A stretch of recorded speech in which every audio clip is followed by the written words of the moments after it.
Привет, мои хорошие! Приветствую вас на моем канале. С вами я, Надя. И этот новый блог я приготовила для тех, кто по-настоящему ценит и любит антиквариат, как и я, обожает выдержанное вино, хорошее и просто любит путешествия.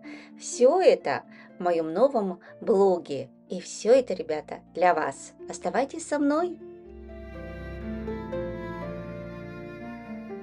Итак, мы с вами находимся на севере-востоке Италии, провинция Порденоне, и городочек называется Порчия. Именно здесь находится замок XI века. Именно здесь находится салон сеньоры Йоли, на который мы с вами отправимся через секунду по этой живописной и сказочной дороге. Настоящую, в хорошем состоянии, с паспортом, сертификатом антикварную мебель вы никогда не купите на блошиных рынках. Ее нужно покупать у таких специалистов, как сеньора Иоли со стажем более 40 лет в продаже антиквариата.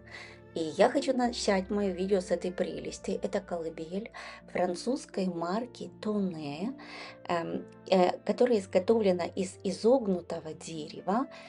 Она стоит приблизительно 6000, но в этом магазине она не продается, так как она принадлежала всем внукам сеньоры Йоли и является вот такой вот семейной ценностью.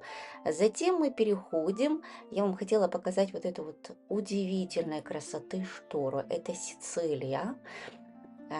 Как мне объяснила сеньора Йоли, это сетка, и вот на этой сетке происходит работа, делает такой вот рисунок. Мы видим здесь и ангелочков, и пути, но красота необыкновенная. 350 евро она просила за вот эту вещь, очень красивая. Затем вот там вот в самом дальнем углу зеркало, это Liberty, это 18 век. Очень-очень эксклюзивная тоже вещь, очень редкостная. Кстати, первый раз вижу. Затем мы переходим к столику, который изготовлен из пластинок дерева разных тональностей. 18 век, цена 1300. Такой столик с геометрическим рисунком в виде ромбов. А здесь мы видим старинные часы и вот такие две подставки. Ну, а это вообще какая-то невероятная красота. Это орех, дерево орех. Цена 1300, 18 век. И вот такой вот буфет, это был стиль Маджолини, вот так стиль называется. И здесь мы видим покрывало, это Индия, индийское покрывало, но оно не антиквариат, просто очень красивое. Вот я очень жалею, что не развернула и вам не показала. Это графинчик и рюмочки гранатового цвета с подносом. Это хрусталь, хрусталь богемия. И этот вот сервантик такой маленький, это из дерева лимона. Представляете, первый раз видела мебель из дерева лимона. Секретарь с прекрасным портретом дамы. И это тоже очень-очень красивый буфет с множествами такими вот ящичками. Это как и комод, и как буфет, я не знаю, как правильно это вот называется, или как секретарь.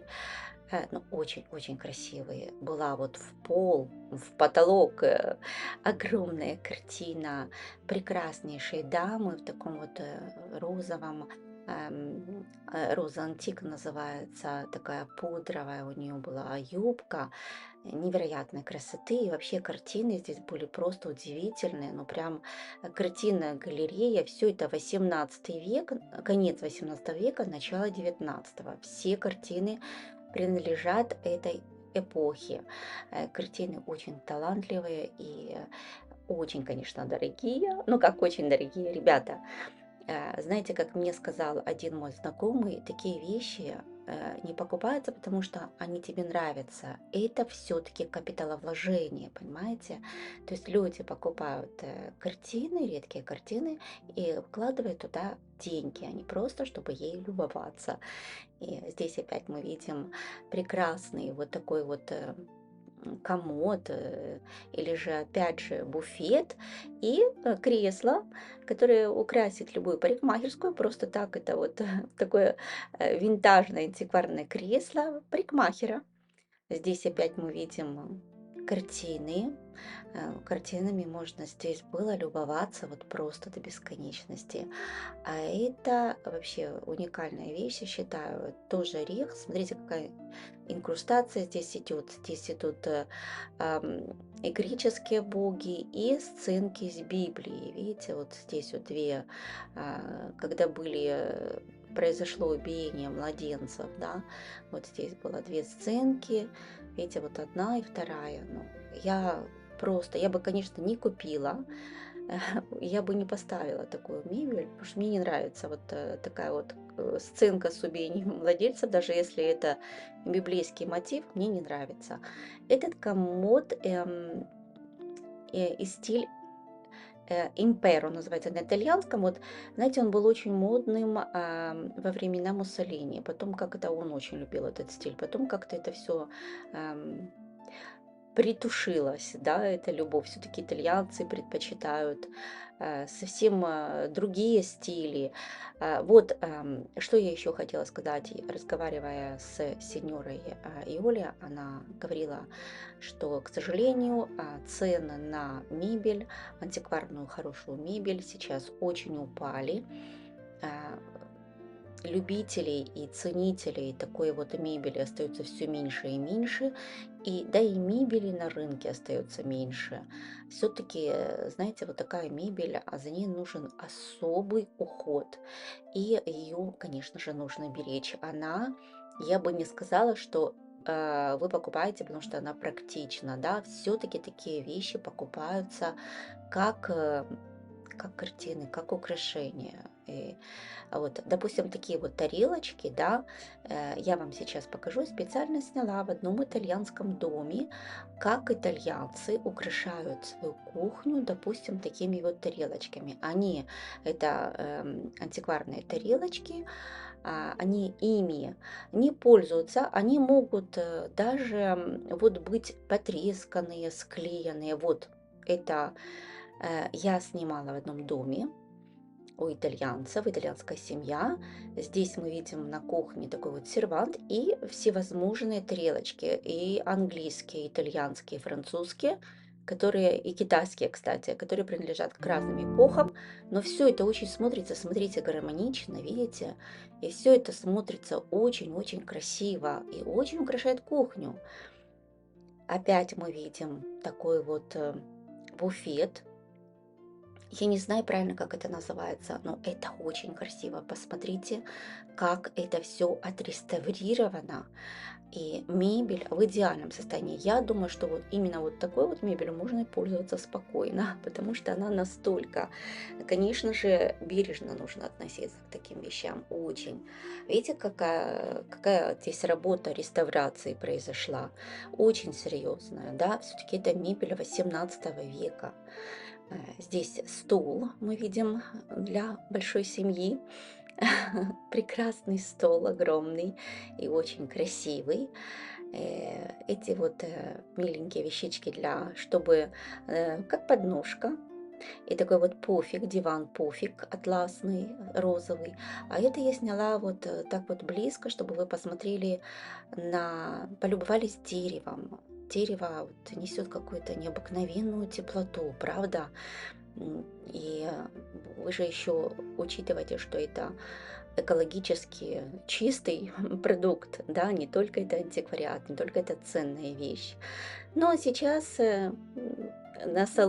у салоном у меня все, антикварной мебели. Мы отправляемся в замок городка Порчия, который так и называется, Кастелло Порчия, который, представляете, принадлежит князям, которые получили титул от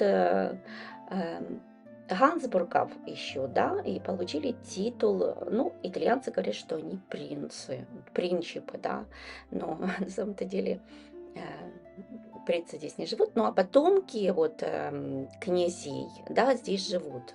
потомки князей. Представляете, это все, вот этот вот замок, он полностью обитабель, как говорят итальянцы, то есть там проживают наследники. А это дворик обслуживающего персонала я сняла, такой вот тоже очень миленький. И в этом замке имеется старинная кантина, старинные погреба с вином. Вино, конечно же, не старинное, но очень-очень хорошего качества. И я хочу сказать, что очень по хорошей цене эта вот милая дама очень любезно вот она нас сопровождала и все рассказывала. Я хочу обратить внимание на стены этого здания, они такие толстые, и температура в середине, вот на улице было 40 градусов в этот день, а в серединке было 18-20 градусов. Вот сейчас мы пройдем туда, где когда-то хранились дубовые бочки с вином. Я думаю, что это вот было не вино, это какое-то зелье, да, смотрите, какая красота. Здесь тоже такой старинный стоял шкаф, да, вот они оставили, вот как красиво. Все это, видите, какая архитектура. Ну, очень-очень красиво было. И мы получили столько удовольствия. В этом же здании можно провести дегустацию, можно купить вино и даже хорошо закусить. В этот день мы не делали дегустацию, потому что было очень жарко. Мы купили домой, конечно. И вот вино стоит, видите, вот это вино современные, можно так сказать, да, которые не продают. Ну а вот эти огромные бочки дубовые, они просто держат как декорация, но когда-то там действительно было вино, практически зелье, да, приворотное. Вот, была такая вот необыкновенная атмосфера. Смотрите, вот я специально сняла, смотрите, какой толщины там стены. И летом вот всегда, ну и не только летом, круглый год там поддерживается определенная температура, ведь для сохранения вина и для выдержки вина температура и влажность помещения это база, это очень нужно. Поэтому вот строили такие погреба, вот представляете, сколько этот замок, да, он 11 века. Представляете, вот с 11 века существует этот винный погреб. А сейчас мы пройдем через такие вот старинные ворота, уже более современные. Здесь у нас интерьер, здесь находится в этих колбах вино, которые можно купить как на разлив. Здесь цена вот евро 30 за литр. Вино красное, здесь идет название. И здесь выдерживается вино. Оно находится в этих вот таких вот металлических колбах. Видите, здесь вот указывается и температура, все. Опять же, это вина, которое производят в этой контине все вина, которые называются принчипы, вот видите, принц Парчи, он так и называется, принц Парчи. И можно купить все, что закуску, можно купить и колбасные изделия, сыры, здесь видите, грессини, и какие-то сладости, и супы местные, ну, очень интересно было, очень интересно. И на этом у меня все, ребята. Для вас вот мое сердечко. Пока, до новых встреч. Не забывайте ставить лайки. С вами была я, Надя. Пока-пока.